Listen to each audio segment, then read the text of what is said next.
I know she will bring to the demands of her new role the steadfast devotion to duty on which I have come to rely so much. Real-life families and, actually what's going on in the community, and it must be really challenging for you. Even the highest members of the royal family can be caught by surprise, especially by words from someone they cherished. After Queen Elizabeth II passed away, she left behind some very specific thoughts about Princess Kate, shared later by Princess Anne.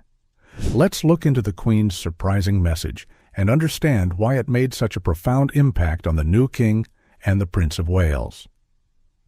The Queen's secret message, a huge surprise for the royal family about Kate. Inside Buckingham Palace, something incredibly secret and super important was about to happen. It felt like the whole palace, indeed the entire nation, was holding its breath, perpetually suspended in a state of transition and quiet anticipation. This was a while after the beloved Queen Elizabeth II had passed away in September 2022, and her family, along with the world, was still navigating the contours of life without her steadfast presence. Her son, King Charles III, was the new king, a role he had prepared for his entire life, yet one that carried the palpable weight of history and expectation. His son, Prince William, who would be king after him, was now the Prince of Wales, a title laden with its own significant duties and a direct path to the throne. They both thought they knew what their duties were, the intricate ballet of tradition and modernity they had to perform, and what the future would be like for the royal family. But they were about to find out something that would surprise them more than they could ever imagine, a revelation that would subtly reshape their understanding of the path ahead. Princess Anne, the Princess Royal, Queen Elizabeth's only daughter, and King Charles's younger sister, knew a secret. It was a very special message, a poignant and profoundly personal directive from the late Queen, her mother. And this message, entrusted to Anne for its deeply personal nature and gravity, was all about Catherine, Princess of Wales, who many people know and love as Kate. This message wasn't a new law or an official rule for the country. It wasn't a codicil to a will or a change in the line of succession. Instead, it was something far more nuanced, a distillation of the Queen's unparalleled experience and heartfelt conviction that she wanted her son and grandson to internalize. It was a message from her heart, an articulation of her keen observation over many years, yet it was so powerful it would make King Charles and Prince William feel incredibly surprised, their perspectives shifting, maybe even a little shaky, as they contemplated its profound implications for the monarchy and for Kate herself. Anne, ever the stoic and dutiful daughter, understood the immense responsibility of delivering such a sentiment, knowing it was her mother's carefully considered view on the future anchor of the House of Windsor. The Queen's wise words, shared by her daughter, a legacy of insight. Being the king was a brand new adventure for King Charles. He had been preparing for it his whole life, schooled by the greatest monarch of the modern age, his mother. Yet the reality of the crown was a vast ocean of responsibility. He was determined to be a good king, to honor his mother's legacy of unwavering service while also gently steering the monarchy into a future that felt relevant and connected to its people. Prince William, now Prince of Wales, was also learning and preparing, his role more sharply defined, his public presence growing. He stood by his father, a steadfast supporter, embodying the continuity that the monarchy prized. After the deep mourning that had enveloped the nation following Queen Elizabeth's passing, things in the palace were starting to find a new, albeit different, settled state. The family was finding its new rhythm, keenly aware of the void left by the Queen, but equally determined to uphold her values. Royal engagements had resumed, state visits were being planned, and the machinery of monarchy, while changed, was fully operational. But then, one day, amidst the daily whirl of briefings, state papers, and public duties, Princess Anne asked to have a very private chat with King Charles and Prince William. This wasn't to be a formal meeting noted in the court circular, nor one involving private secretaries or advisers. It was to be just for the three of them, a family conclave of the most intimate and significant nature. Princess Anne knew that what she had to impart was not for widespread discussion. It was a sacred trust from her mother. She wanted to tell them in a quiet place, away from the ever-watchful eyes and ears of the court, where they could absorb the Queen's words with the solemnity and introspection they deserved. They didn't meet in one of the giant, super-fancy staterooms with their dazzling chandeliers and gold giltwood furniture that you see in pictures of Buckingham Palace. Instead, they gathered in a smaller, cozier room, perhaps one of the private sitting rooms the Queen herself had favored, a space imbued with her memory. It was a room where the family sometimes retreated for personal conversations, a sanctuary from the relentless demands of royal life. Old paintings of their ancestors, kings and queens who had faced their own unique challenges centuries ago, hung on the walls, their painted eyes seeming to hold a silent understanding of the weight of legacy. It almost felt like they were watching, knowing that another important moment in the family's long and storied history was unfolding right there. Princess Anne arrived looking characteristically composed, yet with an undeniable aura of solemnity. She is renowned for being a very strong, pragmatic, and incredibly hard-working royal. Someone who eschews fuss and rarely displays her emotions overtly in public. But today, anyone who knew her well could discern the depth of thought she carried. She held a beautiful, yet understated envelope in her hands. It looked very special, crafted from thick, creamy paper. And on it, clear as day, was the royal cipher of Queen Elizabeth II. This wasn't just any old letter that had been found tucked away in a drawer, a forgotten note. Oh no, this was different. This was a message, perhaps even a distillation of thoughts, verbally expressed to Anne with the instruction to share, that the Queen had deliberately wanted Princess Anne to convey at the opportune moment. It was like a final piece of loving guidance, a special wish from a mother and grandmother who had thought very, very carefully about her family, the institution she had helmed for 70 years, and its enduring future. Anne herself felt a complex mix of emotions, a profound sadness as it brought her mother's absence into sharp relief, and an immense seriousness because she knew the words she was about to share were powerful and carried the weight of her mother's conviction. She had waited for the right time when the initial shock of the transition had passed, and both Charles and William were more settled into their new roles. The special letter, the cherished thoughts, all about Kate. The room was so quiet you could almost hear a pin drop, the ticking of an antique clock, the only sound punctuating the stillness. King Charles looked at his sister, his brow furrowed with a mixture of curiosity and concern, wondering what could be so important to warrant such a private audience. Prince William felt a familiar stirring of nervousness, a premonition that something significant, something that could shift perspectives, was coming. He had learned to trust these instincts. Princess Anne took a slow, deliberate breath. Her voice, which was usually very clear and firm, carried a slight, almost imperceptible tremor, a testament to the emotional gravity of the moment, which was very unusual for her. She started by saying, before Mama passed away, during those periods when she was reflecting very deeply on her reign and the future, she shared some of her most private thoughts and earnest hopes with me. Anne explained that the Queen, with the unparalleled wisdom accumulated over her long, long time as sovereign, had been thinking a great deal about the future. She had been considering what the royal family would need, not just to survive, but to thrive, to maintain its connection with the people, and continue to make a positive difference in the world, especially with society evolving so rapidly and the challenges facing the nation and the Commonwealth becoming ever more complex. The Queen had seen epochs change, governments come and go, and societal norms transform, and her perspective was uniquely profound. Then, with very careful hands, Princess Anne held up the beautiful envelope, or perhaps simply referred to the meticulously remembered sentiments. She told them that the message, the Queen's deeply held conviction, was likely to be a huge surprise. It wasn't about specific directives for how King Charles should conduct his reign, because the Queen had immense faith in his preparedness and his vision for a modern monarchy, one he was already beginning to shape with initiatives like a more focused group of working royals. And it wasn't about a list of things Prince William needed to learn to be king one day, because the Queen was exceptionally proud of the man, husband, father, and heir he had become, admiring his dedication and his more contemporary approach to royal duty. Instead, the Queen's very special, almost sacred message was all about Kate.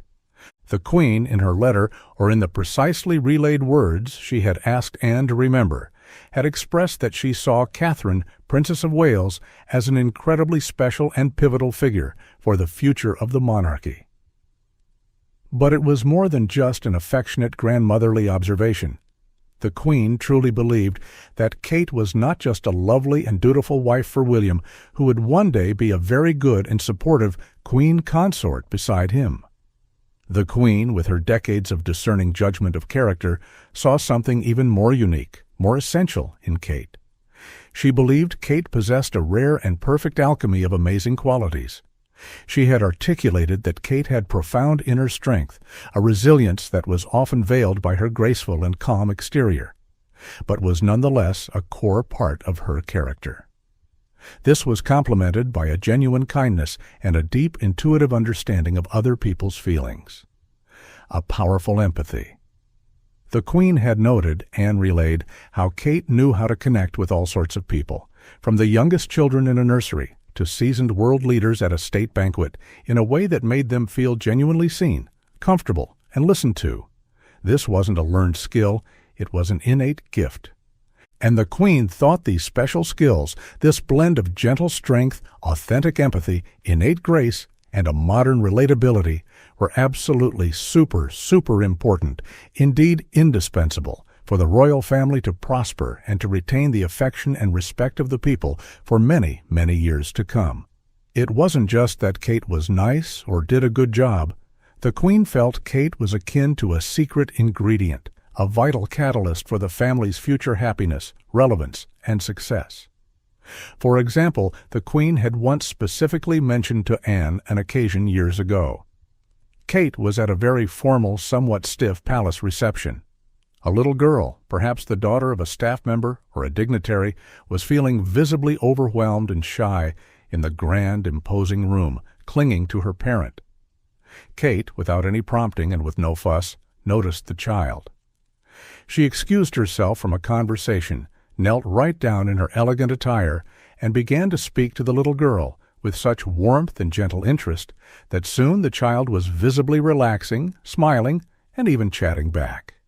The Queen, observing this from across the room, never forgot that small, unscripted moment.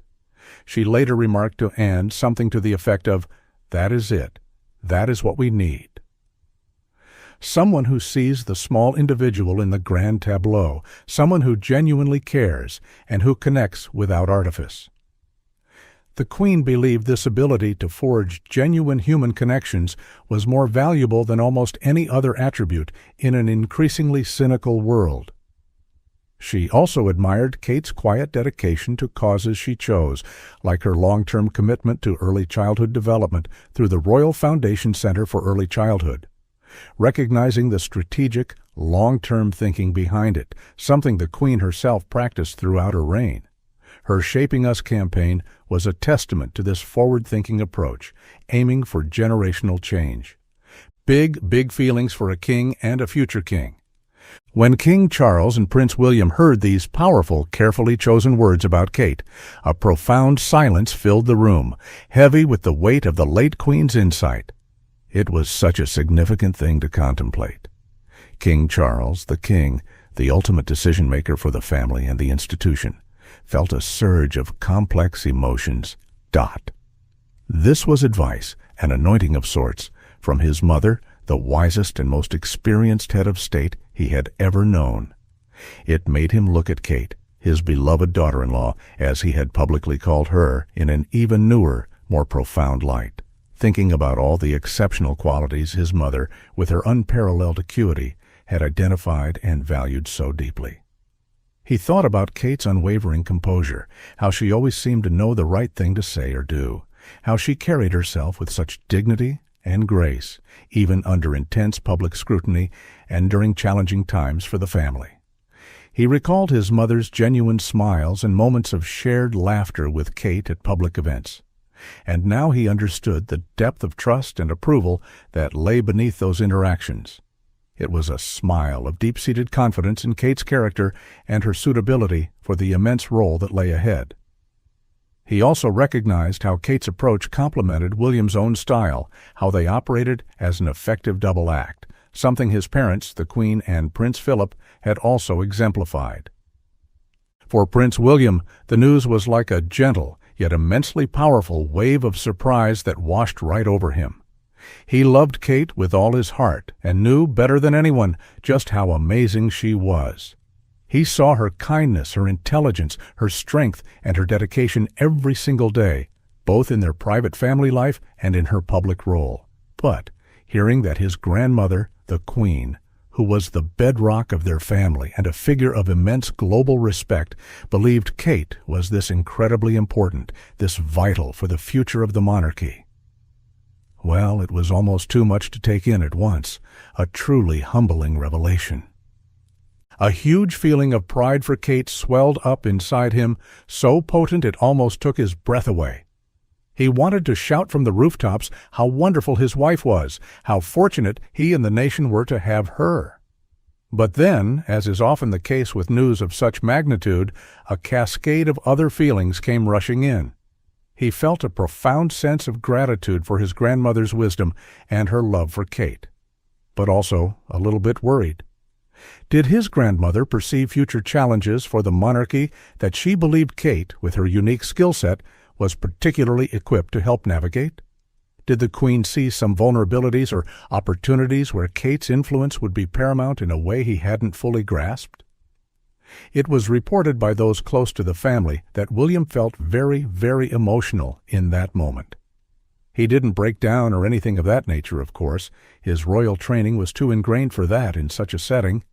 But internally, it was like a storm of feelings, pride, love, gratitude, and a new layer of protectiveness. He knew he would need some quiet time later, perhaps on a long walk with their dog, Orla, to just sit and think, to truly process everything Princess Anne had conveyed. He thought about the immense, often relentless public attention Kate already commanded. Every outfit was scrutinized, every word analyzed, every public appearance dissected. Being a senior royal was an incredibly demanding job, and this message from the Queen, while so overwhelmingly positive and full of praise, also felt like it was gently but firmly underscoring the immense weight on Kate's shoulders. William's most fervent wish, a vow he had made to himself long ago, was always to protect Kate and their children, Prince George, Princess Charlotte, and Prince Louis, to shield them from the harshest glares of public life and allow them to have as normal an upbringing as possible. He worried momentarily if this new, very clear statement of her intrinsic importance from the late Queen might inadvertently make things even more intense for her. He even allowed a fleeting thought of his own mother, Diana, Princess of Wales. She had found royal life and the ceaseless media attention profoundly challenging at times. William would never, ever want Kate to experience that kind of overwhelming pressure. So this message from his grandmother, while a source of immense pride, also made him deeply thoughtful and perhaps a little more anxious for the well-being of the woman he loved so dearly. He knew with absolute certainty that they would discuss it together, he and Kate, in the sanctuary of their own home. They would face the future and its evolving responsibilities as a team, just as they always had. He remembered all the countless times Kate had been his greatest supporter, his confidant, cheering him on, bolstering his confidence, and providing a calm, loving center to their often hectic lives. Now his grandmother was essentially affirming that Kate was not just his rock, but a vital pillar for the entire royal family. King Charles might have spoken first after the long, contemplative silence. Perhaps he said something thoughtful like, "Mama always did have an extraordinary ability to see to the heart of things, didn't she?" Her judgment was invariably sound, and William might have just nodded, his mind still awash with thoughts and emotions. They both knew this wasn't a casual comment from the Queen, relayed lightly. It was a deep, meaningful, and strategically significant message, and they would need to consider its implications very carefully as they charted the monarchy's course in the 21st century. How the news might quietly permeate the palace walls.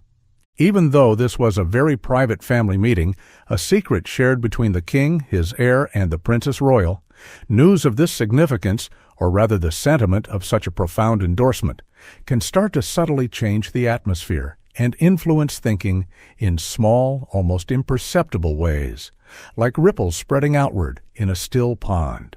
Queen Camilla, who was King Charles's wife and the new queen consort, would undoubtedly have been a source of great comfort, wisdom, and steadfast support to her husband as he processed this.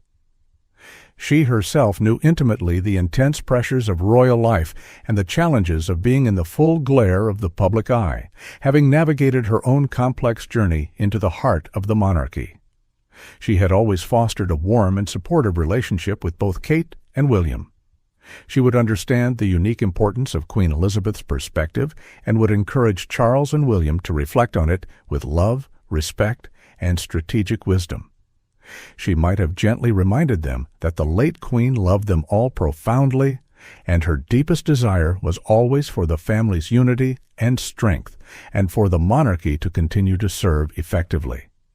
Camilla, known for her own down-to-earth approach and resilience, would likely see the truth in the Queen's assessment of Kate's strengths.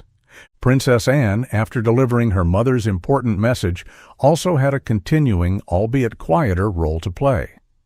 She wasn't just the messenger. She was, and remains, a highly respected and very important senior working member of the royal family, often lauded for her work ethic and no-nonsense approach.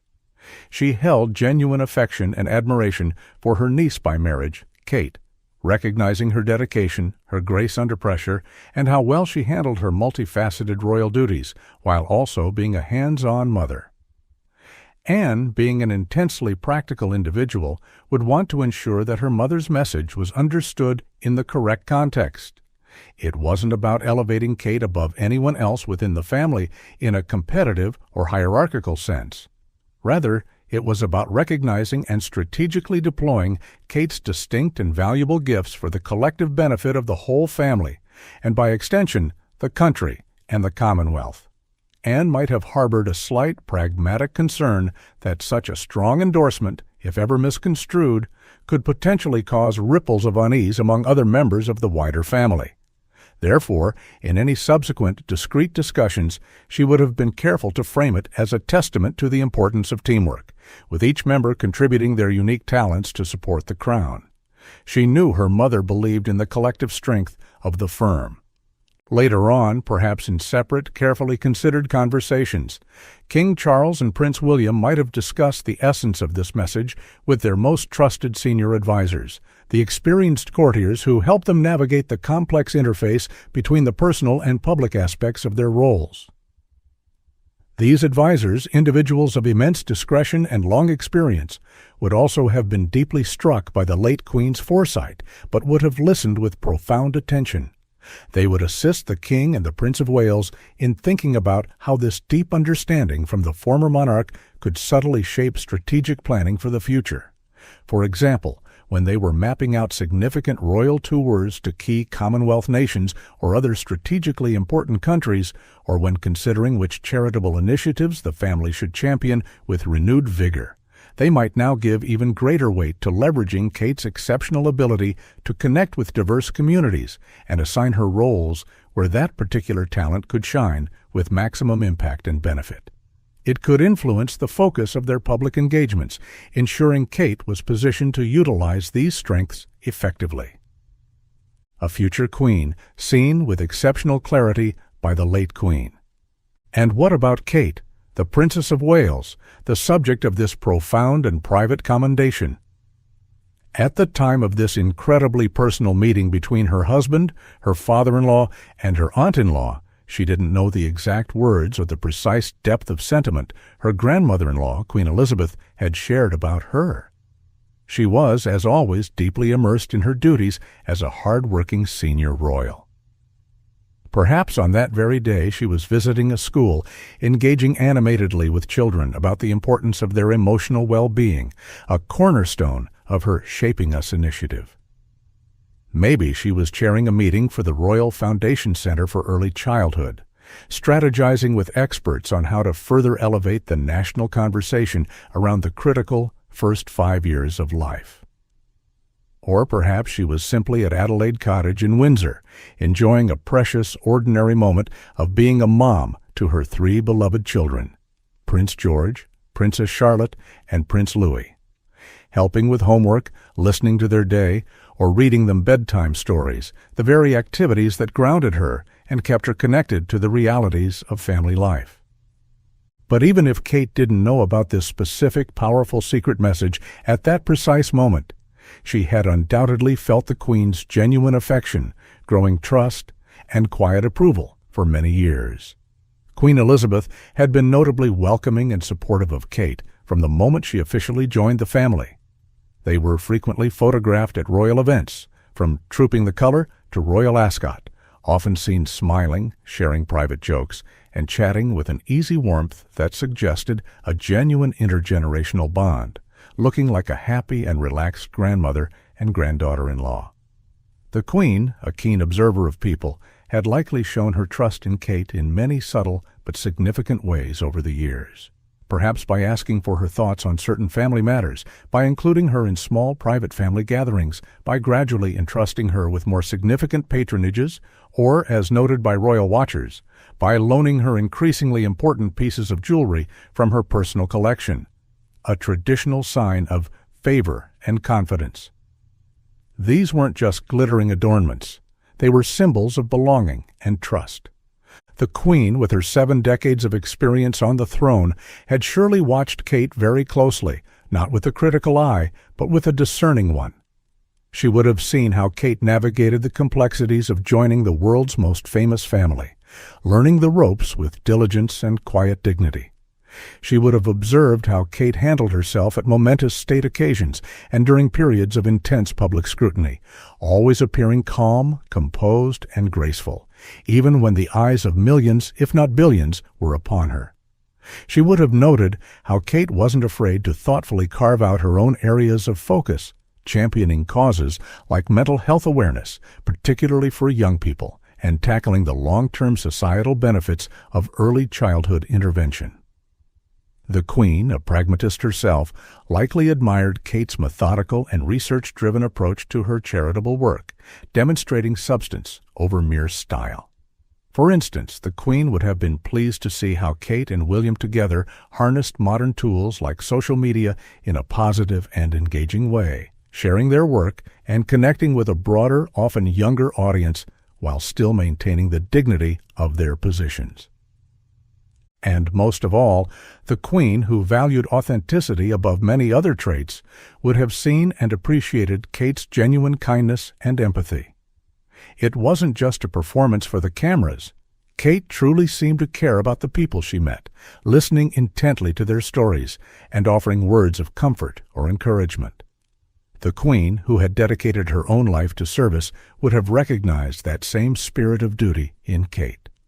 She might have thought with quiet satisfaction, Catherine has a good, kind heart and a wise head on her shoulders. That combination is the most important quality of all for the long journey ahead. So, if and when Kate were ever to be made aware of the full depth of Queen Elizabeth's special belief in her, it would undoubtedly feel like a very wonderful, deeply affirming, and incredibly precious gift. It would also serve as a powerful encouragement to continue the important work she was doing, and to do so with the quiet confidence that the late Queen, a woman of immense wisdom and unparalleled experience, had seen her true worth and believed in her profoundly. It was like the Queen was saying, from across the veil of time, "You are on the right path, Catherine. Continue with courage and grace. We believe in you, and your role is vital." A royal family looking at the future with renewed clarity. The profound surprise of the Queen's message would take some time for King Charles and Prince William to fully absorb and integrate into their thinking. Their initial feelings of astonishment would gradually meld into deeper reflections about what this meant for the family, the institution, and their individual roles within it. The Queen's message wasn't a command to abruptly change the line of succession or to rewrite any formal protocols.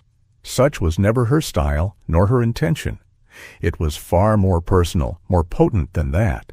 It was akin to a guiding star, a piece of enduring wisdom from someone they loved, respected, and trusted implicitly, designed to help them lead the royal family in the most effective, empathetic, and forward-looking way possible. It unequivocally showed them that the Queen believed the modern monarchy needed more than just adherence to ancient traditions and constitutional duties to remain strong and relevant in the 21st century. It needed heart, it needed authentic kindness, and it needed a genuine, demonstrable connection with the people it served. And she saw those essential qualities shining brightly and consistently in Kate. This realization would surely make King Charles and Prince William think even more strategically about how William and Kate operated together as a formidable team, a true partnership.